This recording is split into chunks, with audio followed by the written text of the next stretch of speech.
આજ તો ગયા અમે બધા મેળામાં અને ફસાઈ ગયા ટ્રાફિકમાં. વાત જાણે એમ છે કે અમે રસ્તામાં નહીં રહેતા હાલ્યા જઈશે તો અમારા રાજવીરભાઈના રસ્તામાં તો આવવા મેં નહીં નીંદર. તો અમારા રાજવીરભાઈ હોઈ ગયા હતા અને હવે ઉઠી ગયા છે અમારા રાજવીરભાઈ. અને અમારા કાઉબેન હોઈ ગયા હતા અને એ પણ ઉઠી ગયા છે. અને હવે અમે જઈશું મેળો કરવા. તો ફાઇનલી હવે મેળામાં પૂગી ગયા અને મયુર ગાડી પાર્ક કરીને આવી ગયા છે. અને હવે અમે જઈશું મેળામાં અંદર. તો અમે આ જઈશું ને તમે જોઈ લ્યો કેટલી બધી ટ્રાફિક છે મેળામાં. તમે કોઈ આવ્યા હતા કે નહીં ઉપલેટાના મેળામાં કોમેન્ટમાં કહી દેજો. અમે તો ગયા હતા 11નો મેળો હતો એટલે. શ્રાવણ મહિનામાં સોમવારે મેળો હોય છે. અહીંયા જો કેટલું પબ્લિક છે તમે જોઈ શકો છો.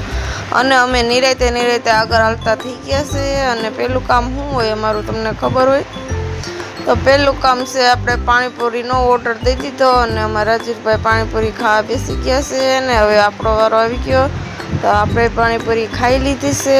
કોને કોને પાણીપુરી ભાવે કોમેન્ટમાં કહી દેજો. અને હવે આપણે પાણીપુરી ખાઈને આપણે આગળ હાલતા થઈ ગયા. અને રાજવીને બધા આમ જોતા જાય. રાજવીભાઈ રમકડાનું વેન કર્યું હતું પણ આપણે એને એકેય રમકડું લઈ નથી દીધું. પછી ઘરે આવીને એમને ઉડે એટલે આપણે લઈ નથી દીધું એને. અને જો હવે આપણે મેળામાં એક બાજુ આવીને આપણે નાસ્તો કરી લીધો અને પાણી પી લીધું છે. અને આપણે અહીંયા ચારે બેઠા છે અને રાજવીને કાવ્ય રમે છે અહીંયા. અને હવે અમે બધા જઈશું ઘરે. તો ઘરે જવામાં તો તમે જોઈ શકો છો ટ્રાફિક કેવી છે. અને અમે ખરેખર ના હલવાઈ ગયા. અમે માણસનો જઈ શકે ને આવી ન હગે ને જઈ ન હગે. પછી અમે નદીના રસ્તેથી બારોબાર નીકળી તો ગયા પણ આમ નદીના રસ્તે આમ પાણી નહોતું તો સારું છે એટલે નીકળાઈ ગયું, નકર ન નીકળાય. અને હવે પૂગી ગયા અમે નાગવદર અને જમવા બેસી ગયા છે.